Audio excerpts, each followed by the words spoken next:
buenos días y bienvenidos de nuevo. Abrimos esta segunda sesión del Congreso dedicado a las órdenes militares en Extremadura con la tercera ponencia, la Orden de Santiago en Extremadura del siglo XVIII, a cargo del profesor don Juan de Ávila Gijón Granados. Lo presentará en este caso nuestro compañero don Felipe Lorenzana de la Puerta. Buenos días.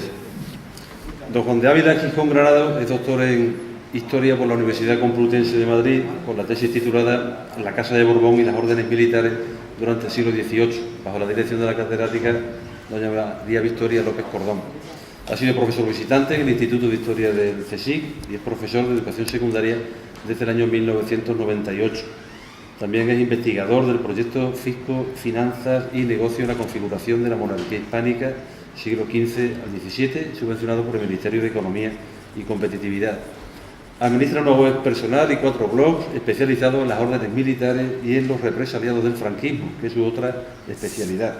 En torno a esta última temática, obtuvo el primer premio de investigación sobre Chinchón y su comarca y publicó el libro Balas al sureste de Madrid, 1936 a 1945, que trata de la violencia, de la guerra y de la posguerra en 16 pueblos del sur de Madrid. A pesar de su juventud, cuenta ya con medio centenar de publicaciones, entre ellas 3 libros, aparte del que hemos citado sobre el franquismo, 3 libros sobre las órdenes militares. Es de su tesis doctoral. Este otro, titulado El reformismo de las órdenes militares en la Ilustración, 1700-1809, las reales encomiendas de la Casa de Borbón, así como un tercero de arqueología medieval en el castillo de Manzanares, Ciudad Real. Sus últimos artículos publicados hacen referencia a las fortalezas cubanas a finales del siglo XVIII, a la Orden del Cristo durante la etapa del Portugal de los Felipes y a la Orden de Malta. En el ámbito de la educación secundaria, el doctor Gijón Granados ha hecho 2 cosas importantes últimamente, aparte de dar clase a nuestros angelitos, que es lo más importante de todo. Ha redactado el nuevo libro de texto de primero de bachillerato de la editorial Oxford y ha participado en un congreso organizado en Albacete por el Ministerio de Educación con una ponencia sobre la enseñanza de la historia moderna en los institutos de educación secundaria.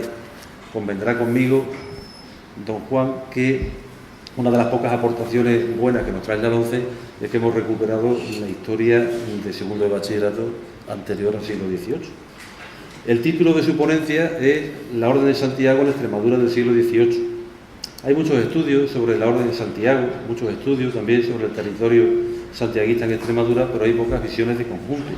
Ese ha sido el motivo de elegir a este gran especialista, como es el doctor Gijón Granados, para intervenir en este congreso. La importancia de la administración santiaguista en Extremadura está fuera de toda duda.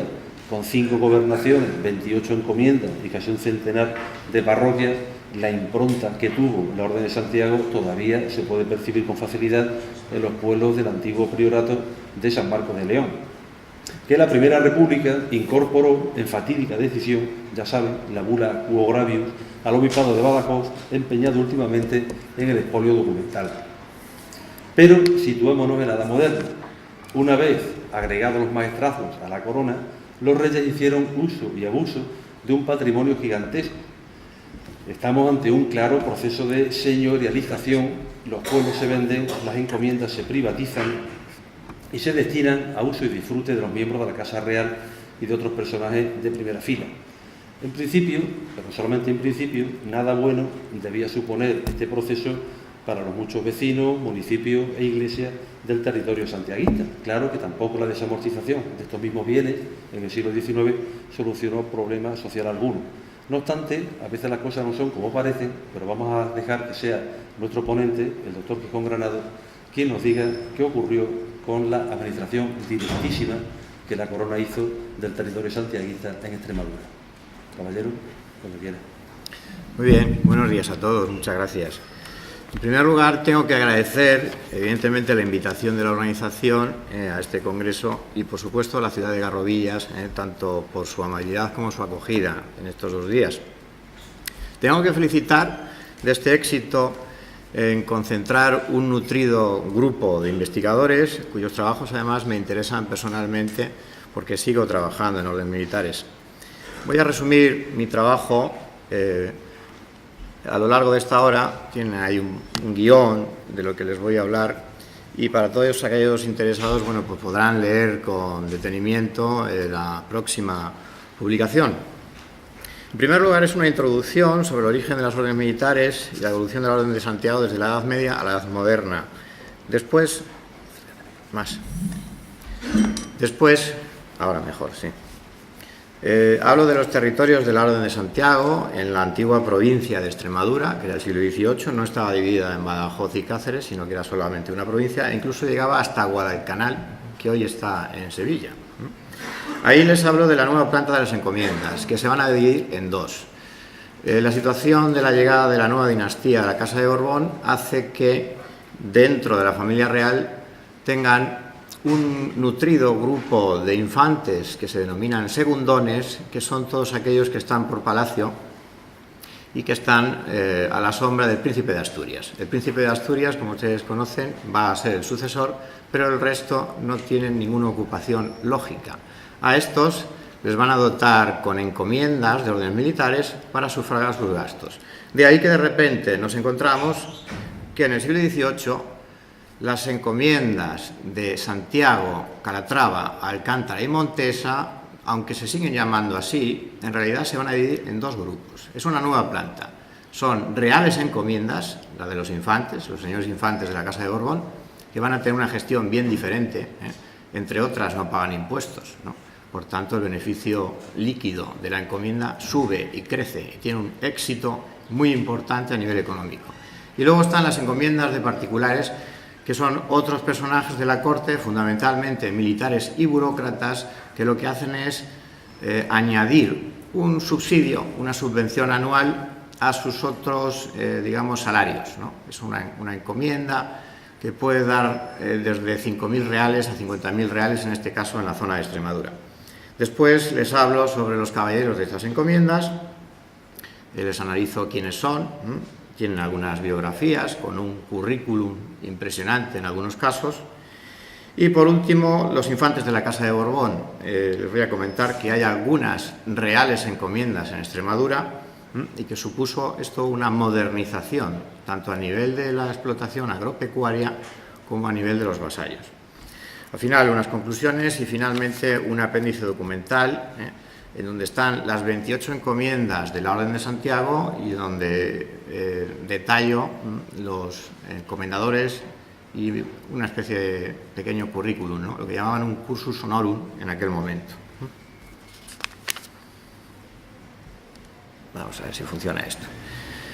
Si ustedes se fijan en estos territorios, en la Edad Media, vamos a hablar de toda esta zona que está en este color, desde Mérida a Zafra, Llerena, toda esta zona de aquí, y va a ser el objeto de nuestra atención en esta próxima hora.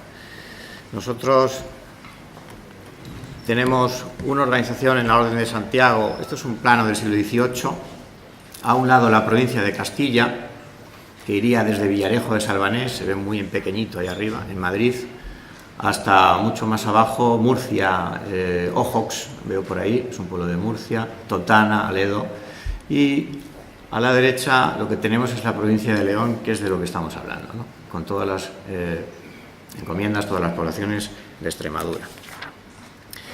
Con el reinado de los Reyes Católicos, la institución sufrió el descabezamiento de su líder, que era el maestre, entre otras cosas porque había estado inmerso o metido en guerras civiles, intentando destronar a los reyes.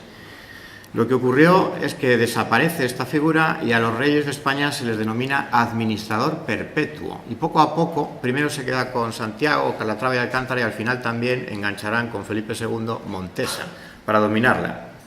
Los monarcas gobernaron durante toda la Edad Moderna a través del Consejo de Órdenes, que gestionó las actividades de los caballeros, sus templos y sus territorios señoriales.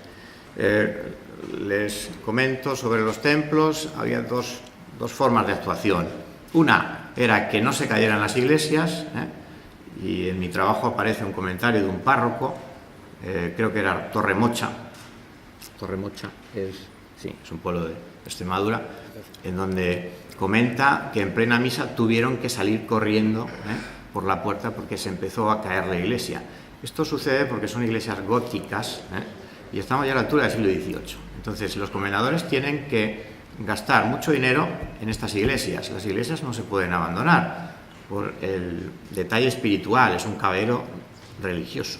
Sin embargo, los castillos se pueden abandonar, ¿no? Los musulmanes están ya muy alejados de la península a partir de 1492, salvo algunos castillos concretos en la frontera con Portugal. En estos territorios van a existir gobernadores y alcaldes mayores, que son figuras equiparables a los corregidores en territorios de realengo.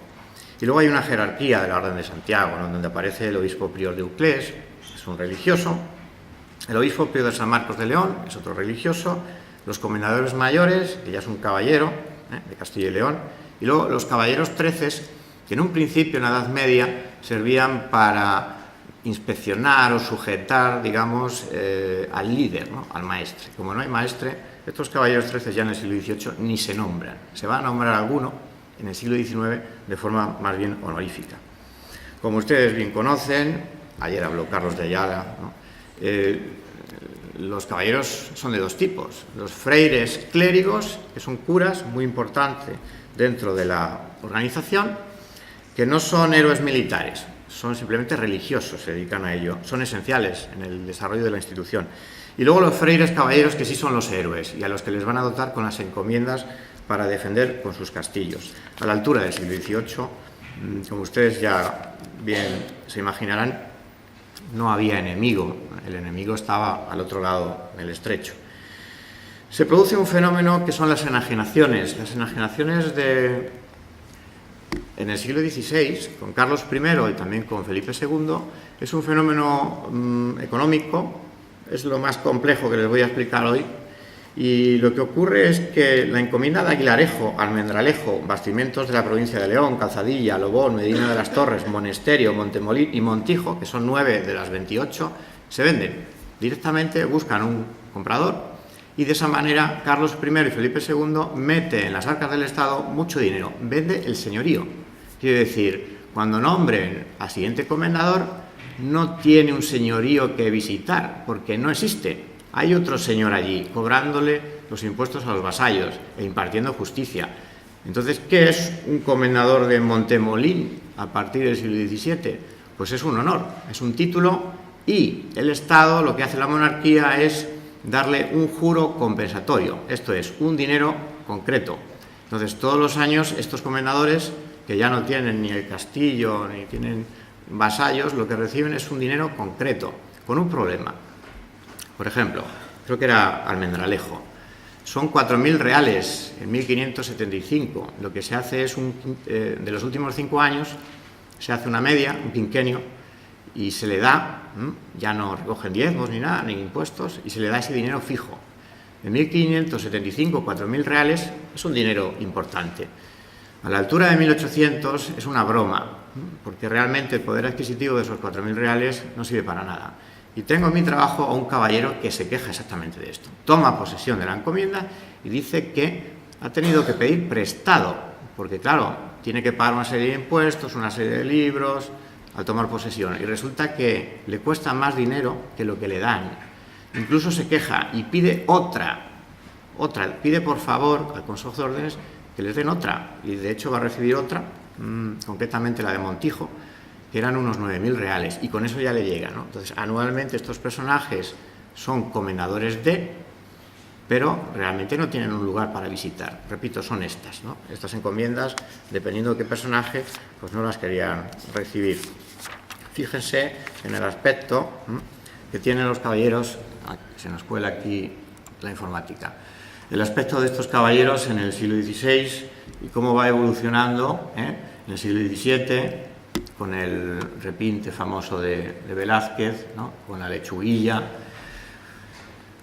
Personajes que están metidos en Flandes, en todas las historias que se puedan ustedes imaginar, y que con las encomiendas lo que hace el monarca es recompensarles por su trabajo. Son fundamentalmente militares y burócratas, ¿no? Francisco Pizarro, aquí tiene, este no es comendador, pero es caballero, tiene aquí el hábito, y de esto vamos a hablar. En el siglo XVIII, el hábito no es una casulla, no, es una medalla que llevan pegada en el pecho.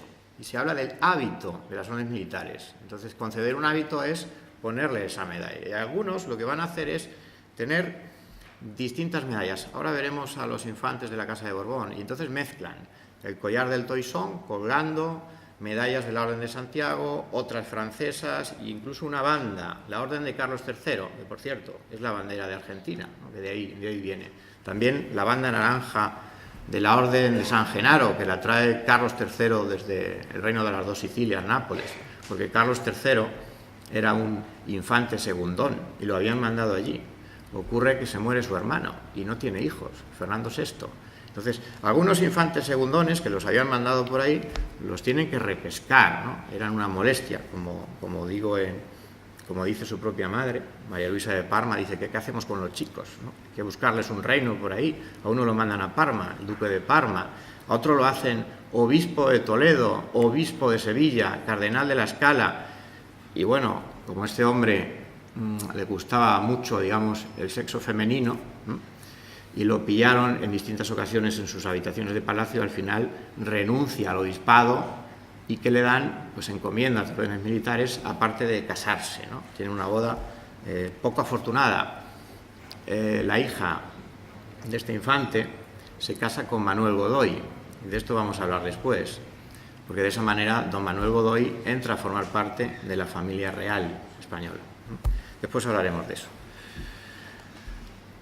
Como ven, hasta en la propia armadura aparece la Orden de Santiago, ¿no? Este comendador mayor de León es un personaje que cobra impuestos en todos esos pueblos que ven ahí, que son todos de Extremadura. Quiere decir que no es una encomienda con un pueblo, sino que en este caso, fíjense, cobran tributos y al mismo tiempo, si esos pueblos tienen parroquia, también tienen que pagar las obras de la parroquia y también deben de pagar los ornamentos, que van a ir evolucionando del gótico al renacimiento, del renacimiento al barroco e incluso llegar al neoclasicismo, ¿no? Como dicen los propios textos, para una mejor decencia del culto. Se va modernizando. El capitán general de la artillería del ejército de Flandes tiene la encomienda de Montemolín, ¿no? ¿Y qué significa esto? Pues que tiene una serie de salarios, ¿no? Pero además anualmente recibe una cantidad importante, ¿no? Para que nos hagamos una idea, reciben en algunos casos lo que entenderíamos por 30 millones de pesetas al año, ¿no? Y fíjense lo que ocurre con estos dos personajes. Los dos son señores del mismo sitio. Es lo que comentaba antes. Una encomienda enajenada. El señor de Medina de las Torres es quien cobra tributos y quien además administra justicia en Medina de las Torres. Pero es que hay un comendador de Medina de las Torres, ¿no? Y el Estado, la monarquía, le paga ese dinero, ese juro perpetuo para compensar la venta del siglo XVI, ¿no? En este caso es Luis Antonio Jaime de Borbón, el obispo de Toledo, que decía antes. Si ustedes se fijan, pues tienen un gran parecido todos los Borbón. Vamos a verlos en los cuadros familiares más adelante.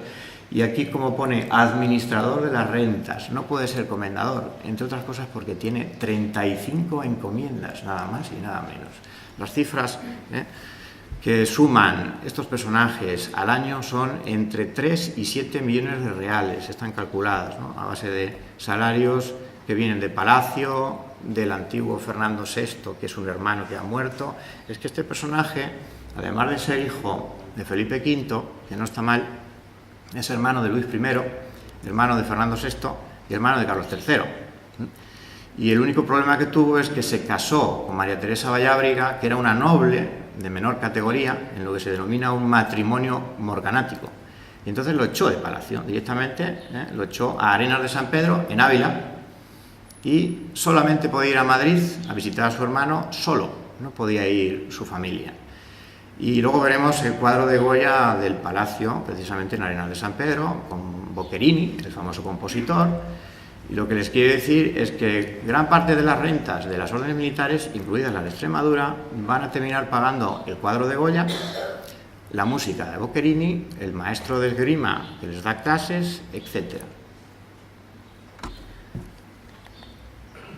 Al final de mi trabajo tengo 28 cuadros como este de todas las encomiendas. Estos son los personajes. No se preocupen, no les voy a torturar con los 28 cuadros, solamente he puesto este, para que vean un poco la profundidad de las referencias y los datos. Entonces, comentando un poco por encima, tengo que decirles que de las 198 encomiendas de Santiago, Calatrava, Alcántara y Montesa, Los los infantes de la Casa de Borbón se quedan con 54 de ellas, lo que significa la cuarta parte. Pero algo mucho más importante, va a ser más de la mitad de las rentas. Quiero decir, se quedan evidentemente con las que dan más dinero, pero es que además van a meter unos grandes gestores. Me imagino que les suena Ventura Rodríguez, el arquitecto. Bueno, puedo mencionarles varios más. Pero sobre todo, las reales encomiendas van a tener inspecciones, es decir, está muy controlado. Y tienen un objetivo. El objetivo es doblar y redoblar las ganancias anuales. Ese es el objetivo. Comparando con las encomiendas de particulares que realmente tienen una inspección en el momento en el que toman posesión y quizás 40 años después. En el ínterin hay una tierra que no la trabajan y los vecinos, poquito a poquito, metro a metro, empiezan a roturar y esa tierra, saben ustedes que cuando van a tomar otra vez posesión, ha desaparecido. Están ustedes en unas tierras en donde de repente a alguien se le puede ocurrir roturar un camino. Esto es algo habitual. Yo soy de La Mancha, de estas cosas las conozco. Entonces, poco a poco, cuando van a tomar posesión, estos nuevos comendadores se encuentran que el molino no existe, se ha hundido, no han querido gastar dinero en su arreglo. Las tierras que se denominan dehesa, de no sé qué, no existe, se la han repartido. El castillo, ¿quién quiere arreglar un castillo de 1300 en lo alto de un peñasco? Y la siguiente pregunta, ¿para qué? ¿Para defendernos de quién? ¿De los moros? En el año 1789, por ejemplo, los problemas eran otros. Bueno, pues Azuaga y La Granja, bastimentos de la provincia de León, Calzadilla, Los Santos de Maimona, Mayor de León, Medina de las Torres, Montemolín y Usagre son reales encomiendas y van a tener a un infante de la Casa de Borbón al frente. En el caso de Calzadilla es una cosa un tanto extraña. 1803, de repente se la queda el rey, Carlos IV, durante 10 años. El objetivo que había escondido es que después de que se la quedase el rey, don Manuel Godoy se la compraría al rey, como hizo con otras encomiendas. La competencia de los gestores en la administración hizo posible milagros económicos. Y decía el conde de Ricla que le tenía empeñado el haber tomado la encomienda. Los territorios se dividieron con un control fiscal y militar muy importante en Llerena, Mérida, Ocaña, Villanueva de los Infantes, Cieza y Jerez de los Caballeros. De los 6 lugares, 3 son en la provincia de Extremadura. En Villafranca tenemos un documento muy interesante y es que nombran a don Gaspar Melchor de Jovellanos en 1798 como un alcalde mayor letrado, un jurista. ¿Qué es lo que ocurre? Que Jovellanos, el famoso Jovellanos, ha sido destituido como ministro de Gracia y Justicia. Intentó ponerle freno a la Inquisición y con la Iglesia hemos topado, ¿no?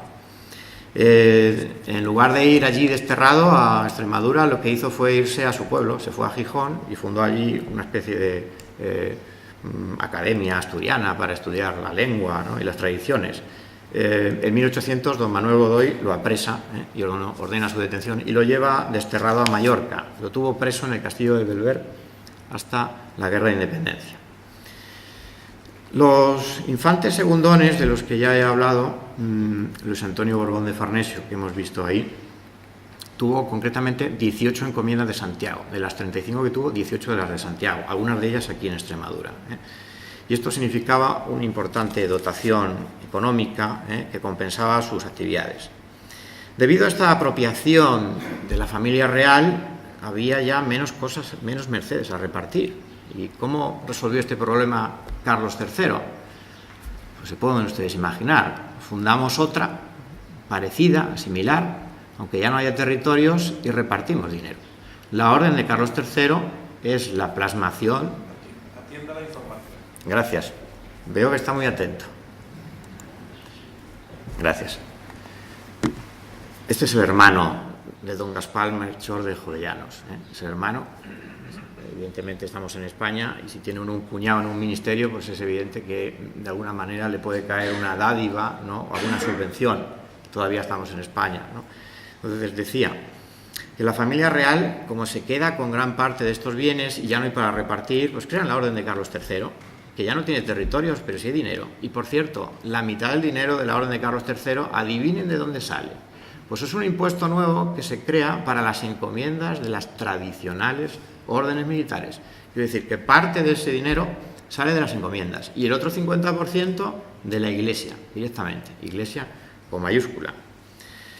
El abuso creó esta orden de Carlos III para un mejor reparto, ¿no?, de los bienes, y estos personajes que van a ser beneficiarios van a tener distintas posibilidades. En algunos casos reciben una encomienda sin apenas cargas, lo que supone que cada año les viene un importante dinero.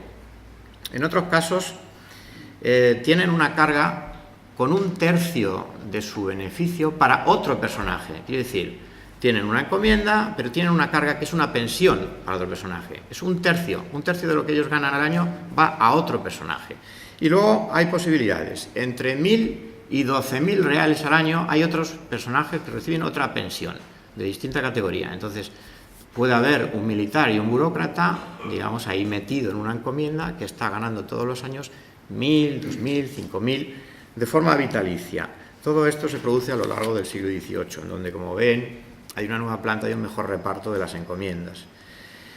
Dentro de las encomiendas de la Orden de Santiago nos vamos a encontrar en esta zona de la provincia de Extremadura, en estas 28, a lo largo de todo el siglo XVIII, hay un centenar de militares, una veintena de burócratas cortesanos, otra veintena de nobles, una decena de mujeres, que son viudas, sobre todo, a veces muere el personaje, y le han dado por 2 vidas la encomienda, la suya y la de su pariente más cercano. Esto hace que hasta un cura reciba de repente una encomienda, porque es un pariente, no había más parientes, y le cae a un cura. Y luego también hay media docena de testamentarías, media docena de encomiendas que le cae a una testamentaría para pagar las deudas de un personaje fallecido, e incluso conventos, que durante 10 años les dan una encomienda para que durante esos 10 años puedan desarrollar sus obras o simplemente como caridad cristiana. La pugna por recibir estas rentas de las órdenes militares hizo que se pelearan entre ellos. Cada vez que queda vacante una encomienda, durante 3 años tributan al Consejo de Órdenes para financiar su actividad. Pero a partir del 3er año hay otro personaje que toma posesión. Se presentan entre 40 y 50 caballeros de la Orden de Santiago para ello, todos con su currículum, el curso, ¿no?, los honores, y lo que hace el Consejo de Órdenes es elegir a 3, una tríada, y esos 3 los pone por orden de importancia, según su sapiencia, y se lo enseña al rey, que es el que firma la concesión. Entonces el rey normalmente firma al primero, pero si el rey, voluntad regia, firma al segundo. Entonces, de esos tres normalmente se elegía al primero. Y evidentemente, pues gente cercana al palacio, hijos de militares, burócratas, incluso niños pequeños, ¿no?, con 6 años nos reciben estas encomiendas. Las encomiendas de particulares van a tener una difícil explotación, porque claro, si el personaje está como capitán general en Flandes, ya me contaron ustedes cómo siembra trigo, ¿no?, o recoge la oliva. Entonces, lo que normalmente hacían era arrendar la encomienda. Esto suponía pues un dinero fijo, y esto se ve en las tablas conforme van apareciendo los datos. Bueno, aquí tenemos a un comendador de Aguilarejo a finales del 18, que es un alférez de navío de la Real Armada, es hermano de Jovellanos. Este otro personaje es muy particular, porque realmente él no recibe la encomienda, es su señora esposa. Y su señora esposa, cuando muere en 1710, pues desaparece la encomienda, se la pasan a otro. Su esposa no podía ser comendadora, estaría bueno, ¿no? En aquella época una mujer no podía ser comendadora, pero podía ser administradora de las rentas. Recibe el dinero y su marido, en este caso un militar, recibe el título de comendador. Es un comendador honorífico. En este caso, el comendador de Alange, como ven, es un teniente. Quiero que se fijen en la banda. Esta es la banda de la Orden de Carlos III. Aquí Yo no veo muy bien desde aquí, pero bueno, debe ser, aquí abajo sí lo veo ahora. Aquí abajo tiene el hábito de la Orden de Santiago, porque es comendador, y luego encima, aunque está un poco tapada, pues puede ser la Orden del Espíritu Santo, que es francesa, puede ser la Orden de San Genaro, que es napolitana, que la concede Carlos III. Aquí, colgando del cuello, es el collar de la Orden del Toisón. De tal forma que combinan estas mercedes, más luego sus atributos militares, en las imágenes. Este otro tiene una particularidad, y es que un jugador de fútbol, les pongo un ejemplo muy sencillo, no puede ser del Barcelona y del Real Madrid a la vez, es imposible. Por tanto, no puede ser caballero de la Orden de Alcántara y a la vez caballero de la Orden de Santiago. No puede ser caballero de Alcántara y recibir una encomienda de Santiago. ¿Qué es lo que hace? Este personaje es muy importante. Ministro, Patiño.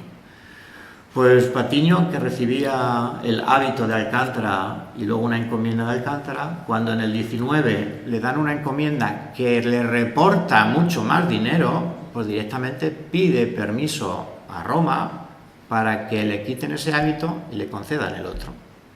Entonces, esto es una cosa inusual. Es decir, muchos caballeros lo pidieron y a muy pocos se lo concedieron. Luego había que tener un peso muy importante en palacio. Este otro lo pongo nada más que de forma anecdótica. Fíjense todo el currículum que tiene en cuanto a señoríos. Cada uno de esos señoríos, conde, marqués, señor, hace referencia a un territorio en donde está cobrando impuestos de los vasallos y donde imparte justicia, ¿no? Es un personaje, es el duque de Medinaceli, ¿no? Este otro, comendador de Almendralejo, tiene una particularidad, título concedido en 1708, en plena guerra de sucesión española. Felipe V va a utilizar las encomiendas de órdenes militares para dotar a los fieles a su causa de las encomiendas, y a los austracistas se las va a secuestrar. En algunos casos se las devuelve en 1724, muchos años después. Este otro, caballero también de la Orden del Toisón, comendador de Azuaga, fíjense, es el presidente del Consejo de Órdenes. Tenía que tener por obligación un hábito, y de paso pues, le ayudan a sus bolsillos pues, con una encomienda. Y aquí aparece uno de los personajes de los que les hablaba, ¿no? Que es un infante. Este es el boceto del famoso cuadro de la familia de Carlos IV, de Goya. Es un boceto previo, y en donde ya aparece la orden de Carlos III, el collar del Toisón y por ahí alguna medalla más, ¿no? Este infante, Carlos María Isidro, es el famoso carlista, ¿no? Si María Luisa de Parma decía, palabras textuales, en una conversación con Manuel Godoy: lo que me importa es colocar a los chicos, que no pidan limosna, ni se queden aquí en Madrid, a nuestras costillas, que ya sabes, Manuel, que son una carga. Si comparamos un poco los infantes segundones en la actualidad, tenemos en televisión, ¿no? Evidentemente, quitando el príncipe de Asturias, futuro rey, en este caso, bueno, ha cambiado ya, el resto realmente no tiene ningún papel, y en algunos casos tienen un papel más bien negativo, ¿no? Lamentablemente. Pues si los infantes eran una carga para las arcas del Estado, don Manuel Godoy no va a ser menos. Ahora hablaremos de él. Este otro es cuñado de Manuel Godoy. Entonces, tener un cuñado como primer ministro pues es una bagatela, ¿no? Aunque luego fue afrancesado y terminó en Francia, ¿no? Está casado con una de sus hermanas, una de sus dos hermanas. Este otro personaje va a salir más adelante, comenzador de Calzadilla. Solo quería comentar una cuestión. En los documentos es un gran problema distinguir algunos personajes, porque se les nombra administrador de la encomienda de no sé dónde. El administrador de la encomienda puede ser un gestor, y al mismo tiempo puede ser, en otros casos, el caballero que no toma el título de comendador, entre otras cosas porque vale dinero, o porque tiene otra encomienda. Y si tiene dos encomiendas, será comendador de Alange y administrador de las rentas de bastimentos. Entonces no puede tener dos títulos como comendador. Este nos va a salir más adelante. El comendador de Fuente del Maestre es nada menos que Sabatini, el arquitecto. Justo en el momento en el que recibe esta encomienda, ha hecho el Palacio del Pardo y va a hacer la Puerta de Alcalá.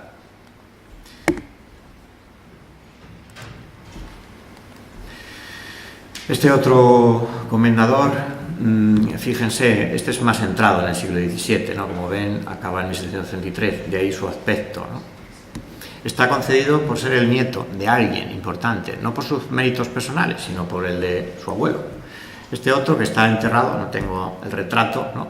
Pero fue el de Hinojosa del Valle, y es un capitán de Reales Guardias Españolas que en ese momento, cuando muere, está en Barcelona, es el máximo militar. Este otro es un problema, porque fíjense, desde 1690 hasta 1720 recibe en su testamentaría, está muerto, recibe para pagar sus deudas la encomienda, y entonces no sabemos si anteriormente fue el comendador de Hornachos o no, directamente se la concedieron una vez muerto, ¿no? Fíjense el currículum, ¿no?, que tiene. Incluso Santos de Maimona tuvo como comendador, entre comillas, pues un convento, ahí lo tienen. Personajes muy importantes que reciben durante 30 años las rentas de la encomienda para pagar sus gastos, ¿no? Este otro es un obispo, que recibe no por ser obispo, sino porque es el pariente de alguien que no tiene ningún heredero, y si le han concedido por 2 y más vidas, pues la tiene que recibir alguien. Este otro es un personaje muy implicado en problemas de palacio, que es el conde de Aguilar. Esta es de las pocas mujeres que tenemos en retrato que fueron administradoras de una encomienda, y además tenemos la particularidad de que ella fue la administradora y su hijo fue el siguiente comendador en el monasterio. Este personaje, don Francisco de Borbón, Francisco de Paula Borbón, no sé si ustedes conocen esa pequeña anécdota que parece que no es cierta. Cuando los franceses se llevan de palacio al último infante, que es este, grita a través del carruaje aquello de madrileños que me llevan, ¿no? Este personaje... Españoles a las armas que se llevaban al infante. Sí, bueno, parece ser que lo que grita él no es cierto, es la literatura, pero es este personaje. Entonces, este personaje que aparece en el boceto del famoso cuadro, ya con su orden de Carlos III, es este mismo, que va a ser supuestamente un liberal en el siglo XIX. Y les pongo la fotografía porque, claro, si es de 1860 la fotografía, pues ya lo tenemos en foto, ¿no? Fíjense, estamos hablando de hace 200 años, pero este, que ya más gordito, ¿no?, y entrado en años, pues no deja de ser un héroe, entre comillas, de la guerra de independencia. Bueno, un personaje muy particular porque es un dramaturgo francés.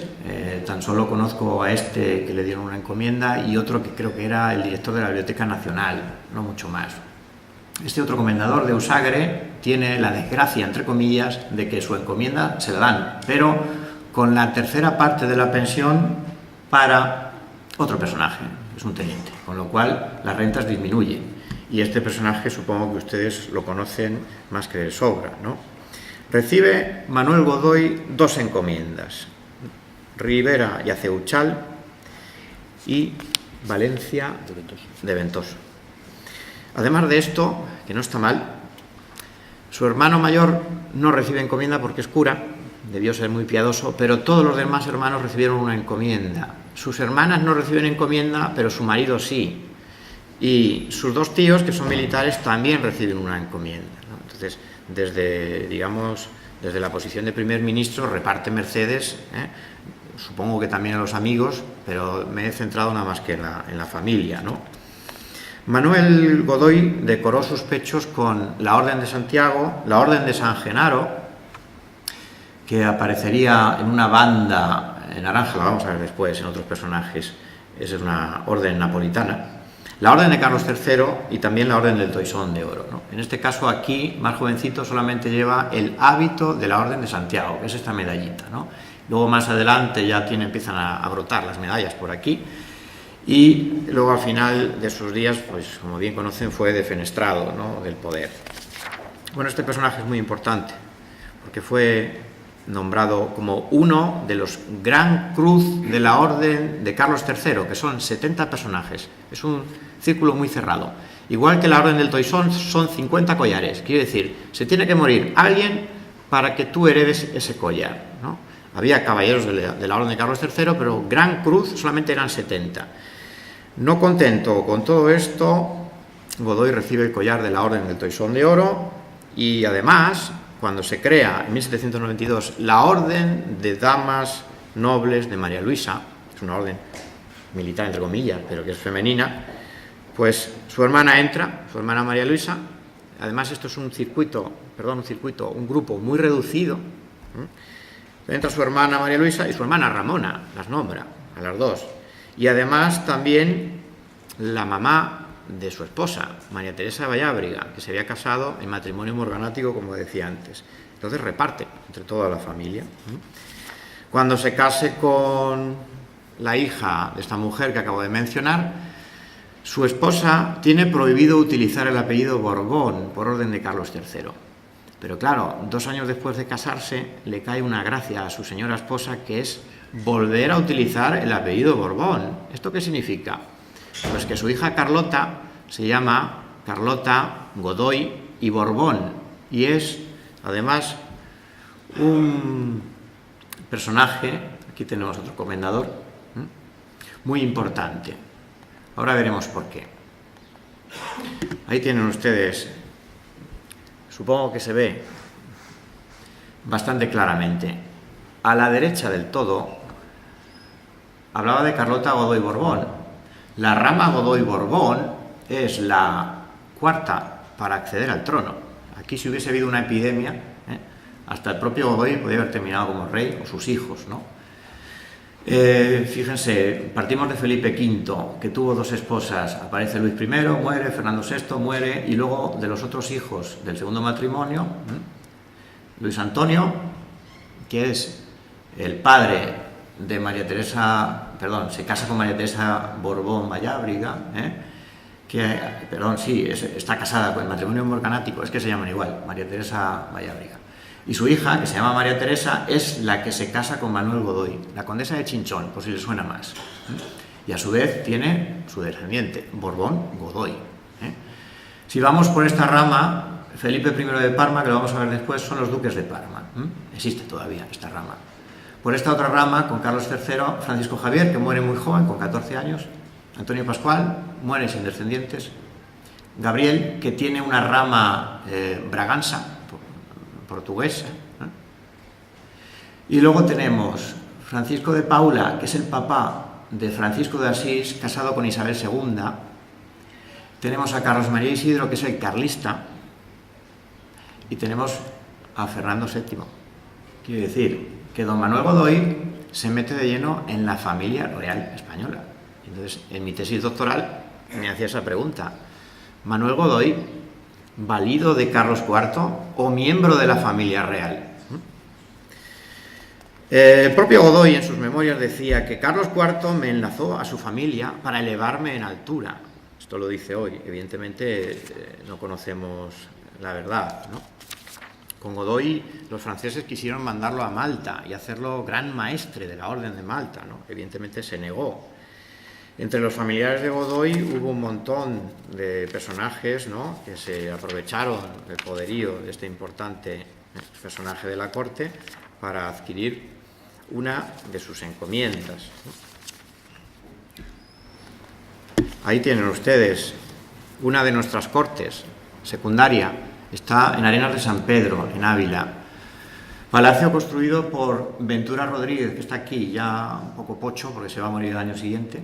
Este es Boccherini, el famoso compositor. Aquí aparece María Teresa Vallábriga, que va a ser la suegra de Godoy, está embarazada.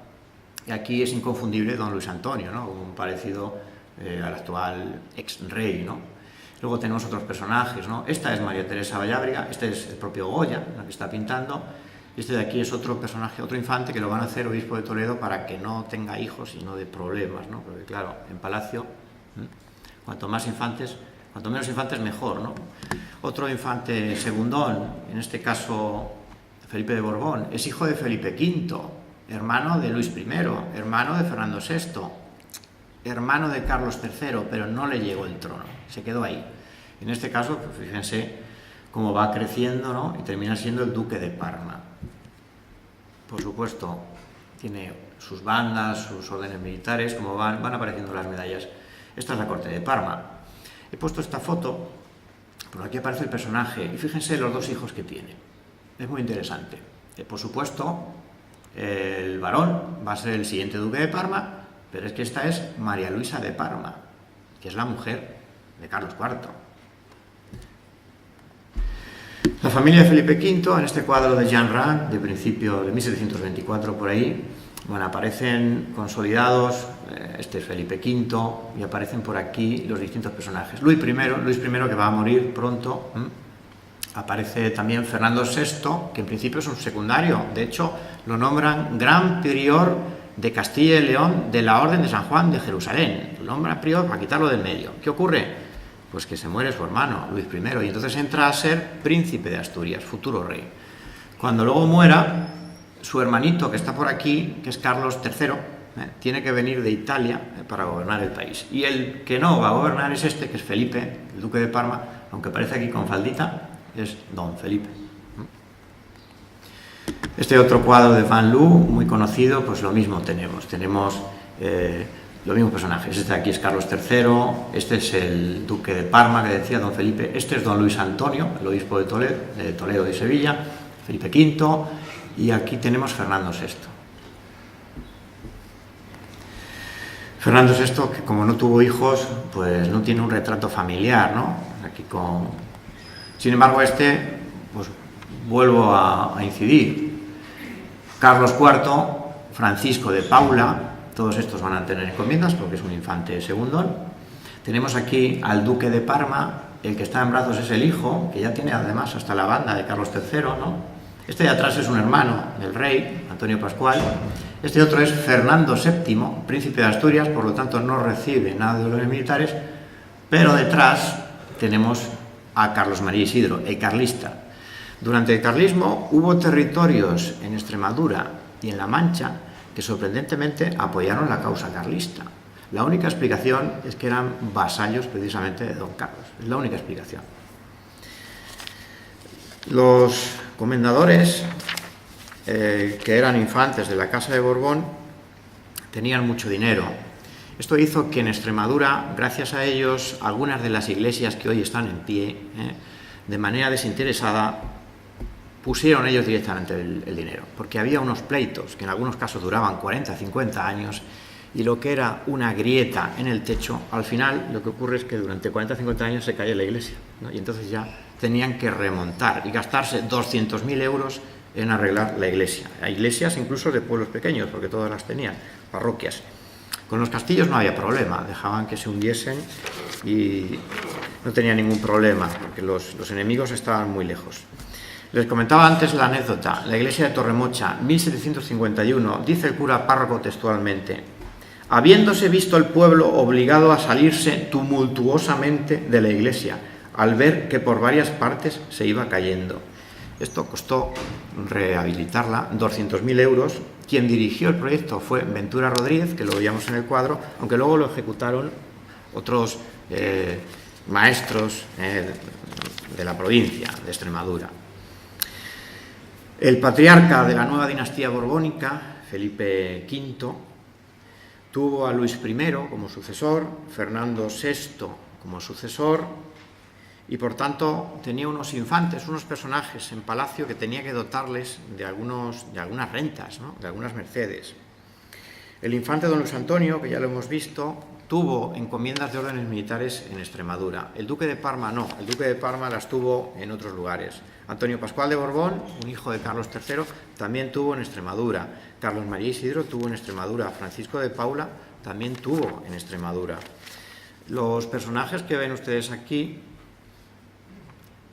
tienen una serie de medallas y empiezan a combinar, sobre todo en los primeros cuadros, con Felipe V, combinan la Orden de San Miguel, que es francesa, la Orden del Espíritu Santo, que es francesa, y luego ya empiezan a combinarlas con la Orden de Santiago y las españolas. Y luego aparecerá la Orden italiana de San Genaro, que es el patrón de Nápoles, ¿no? Y entonces, estos infantes lo que hacen es coleccionar, entre comillas, honores, ¿no? Y en todos sus cuadros, pues evidentemente aparecen con todas sus mercedes.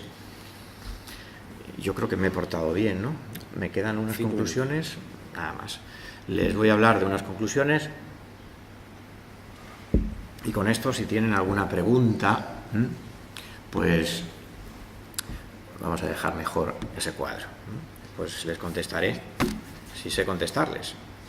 mi compañero de mesa decía en el año 93, en una de sus publicaciones, con acierto, que Extremadura en la Edad Moderna era un territorio con unas fronteras externas e internas imprecisas y cambiantes, con un ordenamiento institucional inaprensible, porque era muy diverso, ¿no? Una de sus realidades fueron los territorios de órdenes militares, tanto de Alcántara como de Santiago. Hemos analizado hoy aquí las 28 encomiendas de Santiago, casi todas, por cierto, en Badajoz, menos una, está en Cáceres, que es Alcuéscar.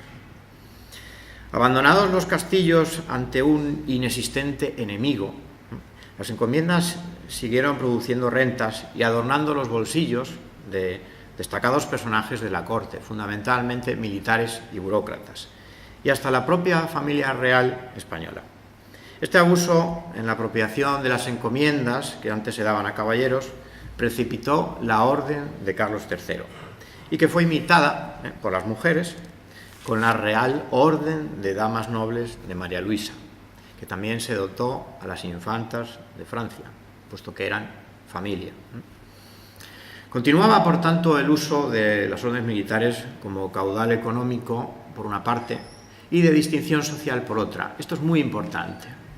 No solamente piensen ustedes en el dinero, hay personajes que quieren una encomienda, aunque sea una encomienda enajenada, de esas que da 4.000 reales, para nada, porque de ese modo ennoblecen. Ya ser caballero de la Orden de Santiago es nobiliar, pero además ser comendador es un grado más alto, ¿no? Y lo llevan a gala, ¿no? En sus ceremonias de baile pues los anuncian como el comendador de no sé dónde, Extremadura. En toda la península se va a poder observar en la actualidad la huella arquitectónica doméstica, militar y religiosa, que también se va a desarrollar en estos territorios de santiaguistas en la provincia de Extremadura, ¿no? Es una de las fuentes de riqueza del turismo en la actualidad. Con las encomiendas de la Orden de Santiago en Extremadura en este siglo XVIII, la monarquía premiaba a sus más destacados personajes. Estos señoríos les aportaban a veces más honor que rentas, pero en general supusieron una importante pensión anual para sumar a sus otros recursos económicos procedentes de la administración o del ejército. Podían variar de forma considerable, porque algunos señoríos en Extremadura, de los que estamos hablando, llegaban a 50.000 reales al año, pero otros no llegaban a 10.000 reales de beneficio anual. La mayor parte de la riqueza se generaba en los diezmos. El problema de las encomiendas enajenadas es que no había diezmos, era una renta fija, era un número, 4.000 en 1700, 4.000 en 1800. Sin embargo, en otras encomiendas los diezmos, su precio, el cambio del trigo o de la oliva, pues suponía que iba creciendo las cifras. Fíjense, hay encomiendas que a finales del siglo XVIII dan 200.000 reales, 150.000 reales al año. Por supuesto son reales encomiendas y están adscritas a los infantes de la Casa de Borbón. Estos infantes de la Casa de Borbón que utilizan, pues como a Juan de Villanueva, el arquitecto, lo utilizan en sus territorios, ¿no? Por ejemplo. Sin embargo, las encomiendas que se habían vendido y sustituidos por este juro fueron un agravio en algunos casos para sus titulares. Y hay casos, creo que recordar Zorita de los Canes en Guadalajara, que la conceden a un caballero y no la quieren. No la quieren porque les cuesta más dinero tenerla que disfrutarla, debido a la pérdida del poder adquisitivo en esta cantidad invariable. Para Extremadura, con esto voy a concluir, el mecenazgo de los infantes en algunas de las encomiendas supuso una modernización, tanto en la explotación agropecuaria como en el mantenimiento asegurado de sus parroquias, que a la altura del siglo XVIII se tambaleaban por su antigüedad. Al igual que en el resto de la monarquía española, estos territorios de órdenes militares se organizaron en una nueva planta, entre reales encomiendas y las encomiendas de particulares. Y con esto creo que ya he cumplido. Muchas gracias.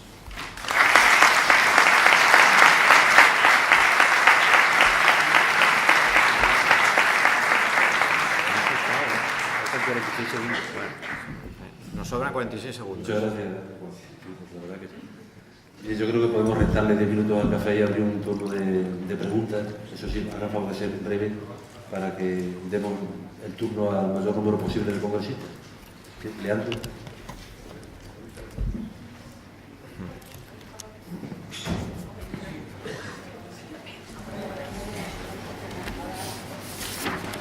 Gracias.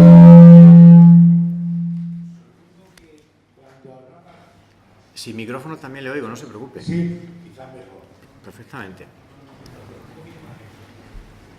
Decía que cuando hablaba de la reconstrucción de la iglesia de Torremocha, ha dicho que el precio era de 200.000 euros. Supongo que será ya con la... Es decir, el valor actual que hubiera tenido. ¿He dicho euros? Sí, perdón. Qué barbaridad. Sí, Reales. reales, sí. Discúlpeme, reales. Sí, bueno, pero digo, a lo mejor lo que ha hecho es la reconversión. No. Ha sido un lapsus. Discúlpeme. Venga, nada, gracias. Ángel Bernal, por favor. He dicho 200.000 euros. Sí, lo has dicho. Qué barbaridad. Buenos días. Buenos días. Hace unos años tuve la ocasión de estudiar un poco la encomienda de los Santos de Maimona en el siglo XVII y hasta casi mediados del siglo XVIII. Y aparecía por allí unos señores, porque los datos se suceden en el tiempo, que eran administradores de aquella encomienda, que respondían a los intereses de unos señores asentistas que vivían en Madrid, que venían enviados por ellos buscando la rentabilidad de la encomienda. Entonces relacionan, bueno, se olvidan de todo lo que era el cometido de los antiguos visitadores que se interesaban por casi todo y entran directamente a valorar el valor económico, por la redundancia, el valor económico de la encomienda. Esa evolución, ese cambio desde lo que eran las antiguas visitas del principio del siglo XVI hasta siglo XVII, principio del siglo XVIII, nos lo puede valorar y resaltar un poco la figura de estos administradores. ¿Por favor? Sí, gracias. Vamos a ver, la encomienda de los Santos de Maimona, lo que tiene, por ejemplo, a finales del XVII, son 30 años de supervivencia del difunto duque de Sesa, o sea, un testamento. Entonces, todo el dinero que se genera va a pagar las deudas de este personaje. Entonces, es un momento de crisis, siglo XVII. Entonces, los asentistas a los que se ha referido no le interesa una inspección, porque en esa inspección, si ven que la iglesia necesita hacer un retablo nuevo, les van a obligar. Se supone que esos asentistas están arrendando la encomienda. Entonces, lo que quieren es ganar dinero. Hablando en cifras, si esa encomienda da 50.000 reales y ellos han pagado 30.000 reales por tener durante un año esos beneficios, tendrían 20.000. Pero si hacen una inspección y le obligan a sustituir la torre, porque en alguna iglesia, que tengo aquí documentada, la torre está que se cae, pues les obligan a hacer una torre al lado, que eso vale mucho dinero. Entonces son estos, los arrendadores, los que tienen que hacer, los que están intentando ganar dinero, pero es que también tienen obligaciones. La informática. Entonces, quien quiere beneficiarse de las encomiendas tiene un beneficio bruto, digamos, pero luego tiene que pagar una serie de cosas. Y entonces, quizás estos asentistas han pagado un dinero y no les interesa en absoluto ver que hay un puente que se ha caído, que hay un molino que hay que reconstruir, que hay algo que dar por ahí, porque entonces no les salen los números. Yo supongo que va por ahí. Crisis del siglo XVII, por ahí empieza todo.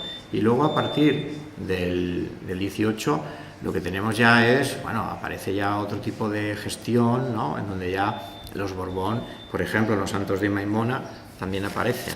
Los Santos de Maimona en 1798 aparece el infante don Antonio Pascual de Borbón, que la va a tener hasta 1817, porque se muere de una pulmonía este hombre.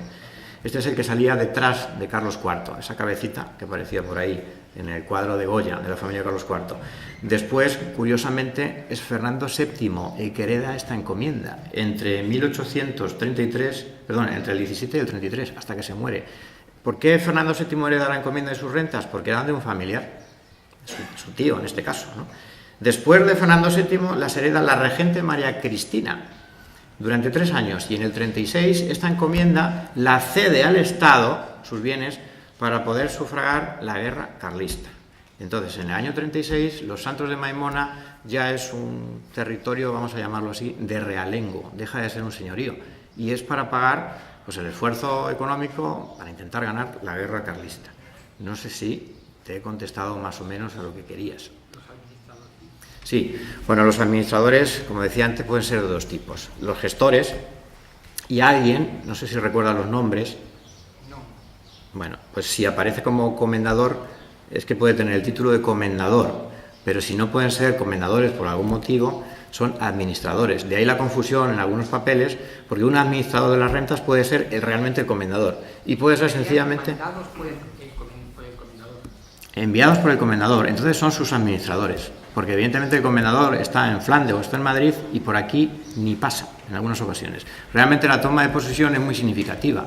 En algunas ocasiones mandan a un representante que lo que hace es abrir y cerrar puertas en la Casa de la Encomienda, abrir y cerrar puertas, subir al castillo, subir a la torre como toma de posesión, va a una huerta, rompe ramas, ¿no?, como toma de posesión, y en algún pozo tira piedrecitas, ¿no?, para tomar posesión. Es una ceremonia que empieza evidentemente con la señal de la cruz, puesto que es una encomienda religiosa. No sé si hay alguno. Sí. Bien. Sí. ¿Cuál es el proceso, la vinculación de las encomiendas, tanto las reales o las privadas, con la desamortización? ¿Llegan a ser desamortizadas? Sí, sí. Sí, porque la desamortización sobre todo es en la de Mendizábal y lo último que queda, 1854, está en el 36 y el 54, que es la de Madoz. En la de Madoz se venden muchos castillos que les han quitado las almenas. Han hecho una obra, han quitado las almenas, han tapado el foso y lo venden como una casa doméstica. Lo transforman de arquitectura militar a arquitectura doméstica. Ocurre también lo mismo con conventos. Y las tierras, por ejemplo, una encomienda muy particular, que es la de Valdepeñas, en Ciudad Real, era una encomienda enajenada. No tenía territorio, en teoría, pero había una dehesa que le pertenecía a la encomienda. Tenía el juro compensatorio y una dehesa. Y esa dehesa lo que hacen es, en el plano, es dividirla en trozos y subastarla en la desamortización. Con ese dinero lo que hacen es ganar reales para la causa isabelina y luchar en la guerra carlista. Estamos en el año 36. La primera guerra carlista va del 33 al 39. Entonces están metidos en ese follón y utilizan los recursos de órdenes militares también para intentar ganar la guerra. Sí, ¿Conoce algún estudio de Desamortización. grandes latifundios Sí. extremeños ligados a encomiendas? Extremeños. La desamortización en su caso. Tiene el de Corchado Soriano, pero es de La Mancha. El de Corchado Soriano de los años 80. Es un estudio de todo el Valle de Alcudia, por ejemplo, que es parecido a la zona de La Serena, pero claro, no está hecho, si no me equivoco, no está hecho de La Serena. Entonces, el estudio que yo conozco sobre territorios de este tipo, yo creo que el mejor es este. Son 3 libros de los años 80, 81, 82, editado por el Instituto de Estudios Manchegos, Manuel Corchado Soriano. Son esos 3 donde aparece esto, porque además este hombre arranca desde la Edad Media y llega al siglo XIX, con numerosa documentación. De hecho, en mi estudio cito, porque él también estudió a Manuel Godoy. En 1848 hay un pleito de sus descendientes y ahí se cita y se habla de los tejemanejes de las órdenes militares que tenía él 40 años antes. Entonces, es un estudio modélico porque está muy documentado, en el caso de Manuel Corchado. Ya sobre Extremadura lo desconozco.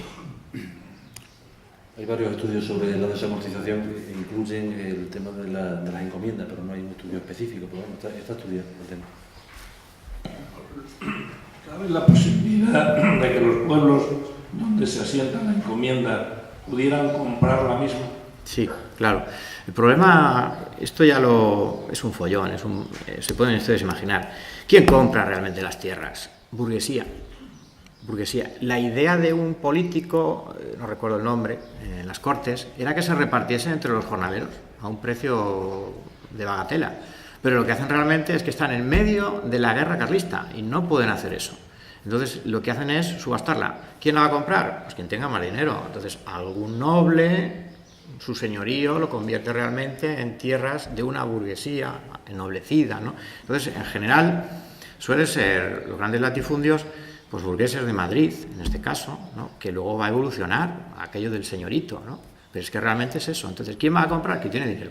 Entonces, los jornaleros hubiese sido una gran reforma agraria, pero vamos, Jovellanos, lo de Jovellanos todavía está por hacer. Es decir, que el reparto de tierras no se hizo, ni siquiera durante la Segunda República, donde empezó la cosa, pero se quedó frenada. Entonces, el problema es que subastan porque tienen necesidad de dinero para ganar la guerra, porque están los carlistas y los isabelinos, y entonces necesitan todo ese dinero para poder asentarse en el poder. Entonces, lo que podrían haber hecho una especie de revolución social, ¿no? De alguna manera, ¿no? Haber repartido entre los trabajadores de la tierra, los jornaleros, esos terruños, ¿no? Pero no se hizo por necesidades del Estado. ¿Sería entonces un paso atrás? Sí. Con respecto a la situación en que las encomiendas estaban en manos de las órdenes militares. Yo creo que más que un paso atrás es un cambio de manos. Quiere decir, el jornalero trabaja, el vasallo, para su señor y después trabaja para el burgués. Yo creo que es un cambio de quítate tú para ponerme yo, ¿no? Es más o menos eso. Bien, ¿a quién más? Los de Alcántara pueden hablar también, ¿eh? ¿Y qué era mejor, el señor presente o el señor ausente dentro de la desgracia del señorío? Depende del personaje, desde luego, porque tenían una manía, ¿no? Los nobles, para que se viera su poder de azotar de vez en cuando algún vasallo, ¿no? Porque como estaban muertos de hambre, pues entraban a cazar en alguna dehesa que estaba prohibido, ¿no? Entonces de vez en cuando daban un espectáculo público de esto, ¿no? Como ahorcar a alguien en el, ¿cómo se llama? En la picota, y entonces tiene que demostrar su poderío. Luego, desde luego, que hubo algunos bárbaros, ¿no? Y otros, pues que como comentabas antes, el propio Godoy da semillas a los agricultores. El infante don Felipe de Parma, que lo veíamos antes, dio semillas a los agricultores en tiempos en donde no había cosechas. Ellos tenían un pósito que servía como banco de grano. El banco de grano prestaba grano para que los agricultores pudieran tener simiente. Y en épocas de epidemias, incluso el duque de Parma da medicinas y manda a sus médicos a las poblaciones de La Mancha, manda a sus médicos para curar a los vasallos. Claro que tienen un gran interés. Si se mueren los vasallos, ¿quién paga impuestos? Los contribuyentes. Necesitaría repoblar aquello de lo que fuese, ¿no? Entonces, depende del personaje. Luego hay bárbaros que están por ahí por Flandes a cañonazo limpio, ¿no? Y otros pues que son más religiosos. En el caso de, por ejemplo, el obispo de Toledo, es que además es el obispo de Toledo. ¿Cómo va a dejar caer una iglesia en Extremadura, una parroquia, aunque sea de su bolsillo, ¿no? Porque les ponen un pleito? Pero es que está obligado, es el obispo de Toledo, ¿no? Oye, y obviamente el diseño que has dibujado de encomiendas es paralelo y es coetáneo con los señoríos. Lo que he estado explicando. Sí, es que la encomienda es un señorío, pero de órdenes militares. Por eso tiene ese nombre. En realidad, el señorío es un territorio con un señor. Un condado es un territorio con un conde. Una baronía es un territorio con un varón. Un ducado es un territorio con un duque. Y todo es lo mismo. Hay uno que manda, que cobra impuestos y que imparte justicia. Si tenemos un reino, sería territorio realengo. Pero encomienda es un señorío de órdenes militares. Y el dueño es el maestre. Cuando yo no hay maestre, el comendador. En la Edad Media es el maestre, es el señor. Lo que pasa es que encomienda a un caballero su defensa, ¿no? Porque además estaban en la frontera, en tierra de moros. Entonces todo esto evoluciona y al final los comendadores pues es gente que le viene bien una pensión anual de un sitio que ni conoce, ¿no? De hecho, a la puerta del liberalismo, la versión social que había hacia las órdenes no era la misma que hacia otras reliquias del antiguo régimen. Las Cortes de Cádiz quitaron con gusto y con saña la Inquisición y el señorío, pero las órdenes militares lo hicieron de mala gana y después de pensárselo mucho. Eran además de religiosos, ¿no? España era católica, además es que eran héroes de la Reconquista, y los militares lo llevan a gala. O sea, es muy normal en el siglo XIX que lleven aquí con mucho gusto. De hecho existen, es decir, el regimiento de órdenes militares dentro del ejército existe, aunque solo lleve el nombre, y de alguna manera siempre pues hacen alusión a aquellos héroes, ¿no? Que fueron los que triunfaron en la Reconquista, ¿no? Los que ponían en la frontera, ¿no? Hablaban siempre de un parapeto, de la cristiandad, para que no subieran en este caso los moros, ¿no? Y ayer hablaba, ¿no?, algún compañero sobre el cambio de cruces, ¿no? De la cruz de Calatrava del rojo al negro. Bueno, pues es a través de la batalla de de Alarcos, 1195, ¿no? En donde de repente la frontera sube, en lugar de bajar, como durante toda la Reconquista, la frontera con Tierra de Moros sube, y la Orden de Calatrava están a puntito de aniquilarla, luego se recuperó. Bien, ¿alguien más quiere preguntar algo? Bueno, entonces nos vamos a café. Señoríos, por ejemplo, el señorío de Garrovillas es una designación real, pero se basa en los dominios de la Orden del Temple, que era una orden extinta. Entonces, ocurrió ese fenómeno igual en todas las encomiendas del Temple, que al no tener unos límites definidos porque se basaba en una orden excomulgada, era el rey. Por ejemplo, aquí fue el rey el que se lo adjudicó a unos nobles. Con la justa limitación, con la justa limitación que tenía la encomienda de Alconeta. Bueno, que yo creo que sería un especialista en medieval quien le tendría que responder, y aquí lo hay, pero por lo poco que yo sé, se rebelaron, los templarios en España se rebelaron por aquello que pasó, y en la zona del Levante, si mal no recuerdo, lo digo habiéndolo leído, en la zona de Levante pasó a ser territorio de la Orden de San Juan de Jerusalén. En la zona de Portugal cambiaron el nombre, la Orden de Cristo, directamente. Eso ocurrió, eso es lo más importante. Y luego hay territorios, no sé si es este, que lo que hicieron fue intercambiar con la Orden de San Juan. Entonces, ya lo que, en el momento en el que desaparece la Orden del Temple, es el rey, en el lugar el que decide. Entonces, a lo mejor se lo dieron a un señor, yo no tengo ni idea. Si desde ese momento lo tiene un señor, pues ya está, ahora solucionado. Es el señorío de, y sus descendientes van a ser los señores, que son los que imparten justicia y los que cobran tributos. Bien, pues a las 12 en punto continuamos con las comunicaciones. Gracias.